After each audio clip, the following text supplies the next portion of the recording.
So now let us look at the definition of management principles. Management principles are the universally acceptable rules or recommendations that guides the behavior or decision making of a manager. So there are certain keywords you could observe here is universally applicable. These principles are universally applicable. Number one, these are the rules and recommendations. These guides the behavior and decision making of a manager.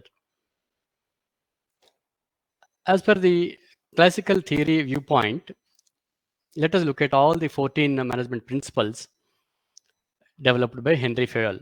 The first one is division of work. I would like to take you through each and every core principles very fastly because I have only 10 minutes of time and I'll have to compare each and every principle with that of the industry perspective.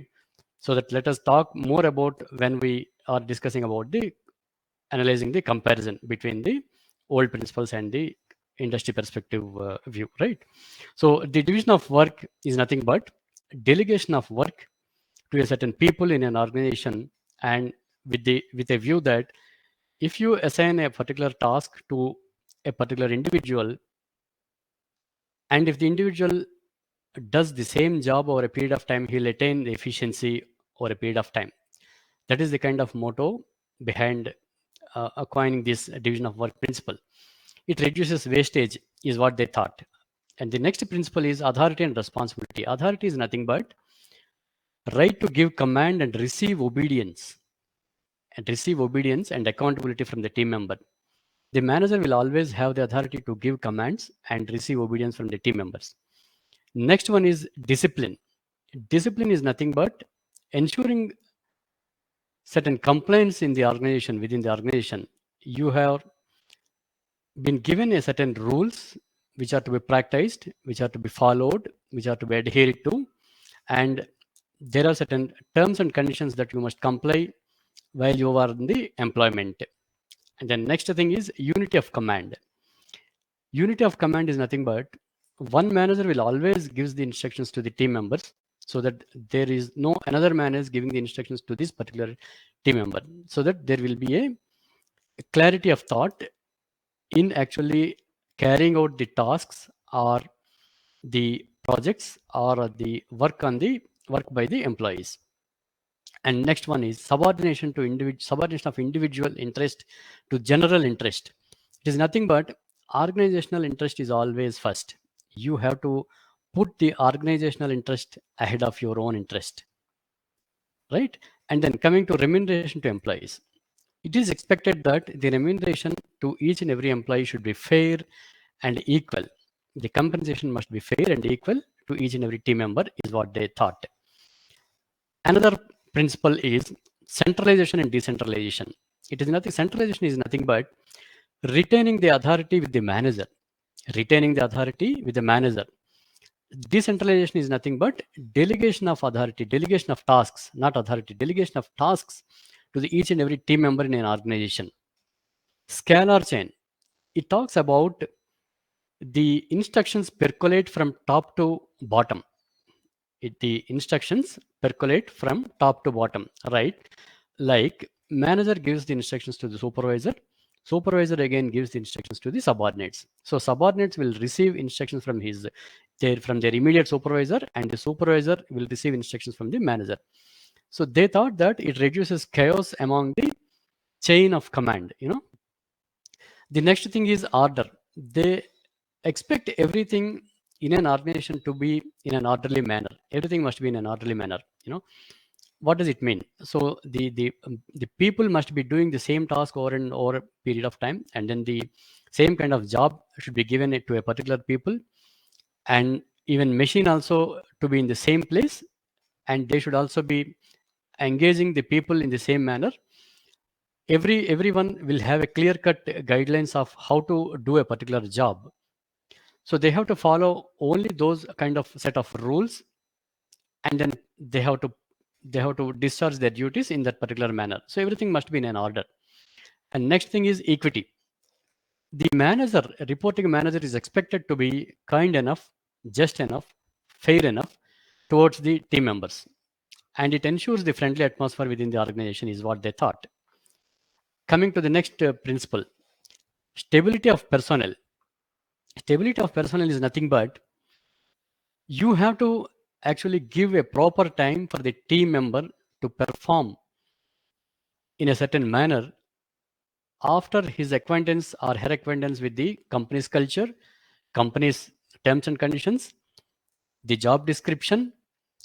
Then only you can expect some kind of results after a certain period of time. So you have to give them a proper time to show the results, is what the stability of personnel.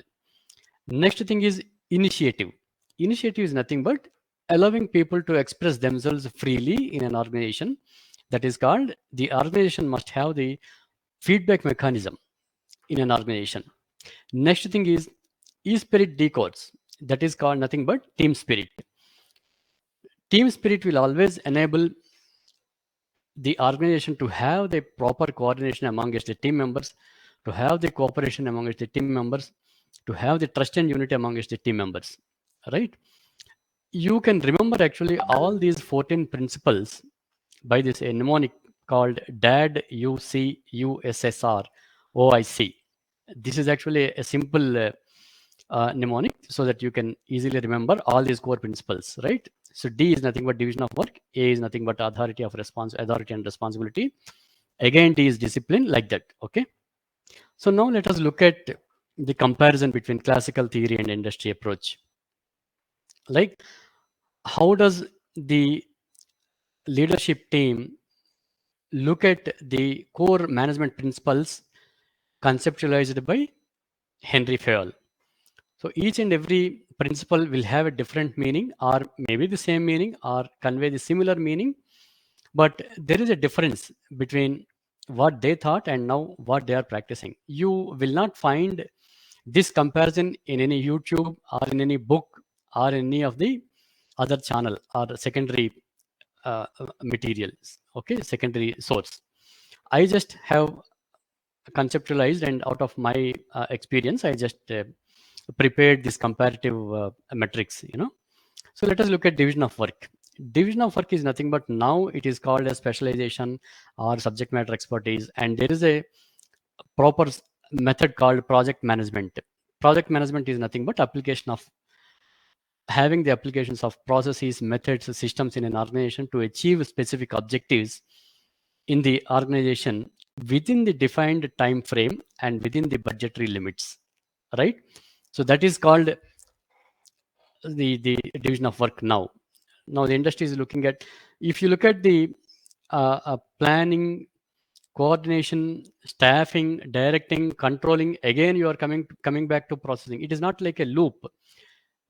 Now division of work has a specific timelines. Now the division of work has a specific budgetary constraints. You cannot do the same kind of thing every time achieving nothing, right? You have to have in mind that there is a timeline. You have to deliver the project in within the specified time, within the constraint, within the financial constraints, right? Then next, coming to authority and responsibility is now as influencing ability. There is no authority now. You cannot show your authority towards your team member now so that they will actually obey your instructions. People will leave. You have to have the influencing ability to actually make them understand, connect them to the organization, connect them to the purpose for which they have actually been hired. And discipline is now disruption. Discipline is now disruption and innovation. You cannot actually set the rules forever for the team members to follow, right? There should be some disruption. See, unless you challenge the status quo, there cannot be innovation, right? So there should be disruption and there should be innovation. And then unity of command is now flat or hierarchy and cross-functional abilities.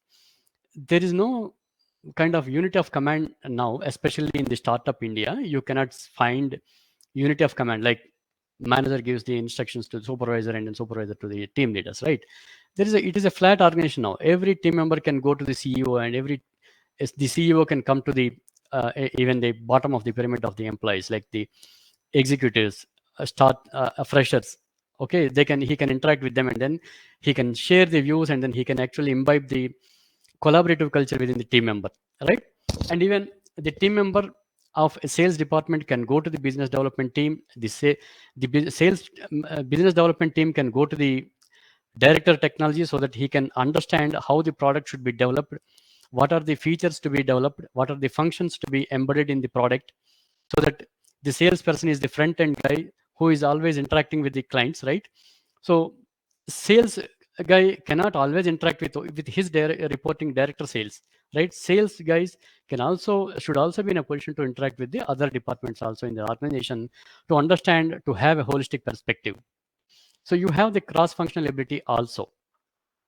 Then subordination of individual interest to general interest is nothing but, we always expect the team members to have organizational interest first. Yes, it is okay, it is understood, organization is first, but at the same time, employee development is also important, customer centricity is also important. Customers, we should always keep in mind that customer is a important element in this ecosystem, right? We cannot ignore the customer's interests, and you cannot keep only organizational interest, but you have to always, you have to have in your mind about employee development, his development also, and the customer development also, customer satisfaction also in mind. Coming to remuneration to employees is nothing but now turned to emotional connect and employee engagement. These two words, like emotional connect and employee engagement, is nothing but intangible things. You cannot touch, you cannot actually uh, you cannot see and touch these two things. These are intangible things. You have to actually develop a sense of ownership in the team members, so that they'll emotionally connect to the organization, and then the great employee engagement will happen at the workspace. Earlier it is centralization and decentralization, now it is empowerment. As we discussed, every team member should be empowered to take his own decisions. Let them commit mistakes, or let them fall, no problem, but you have to give them an opportunity to fail by themselves. Then only they'll be able to come up with a innovative ideas. Then only they'll not repeat the same kind of mistakes in future, right?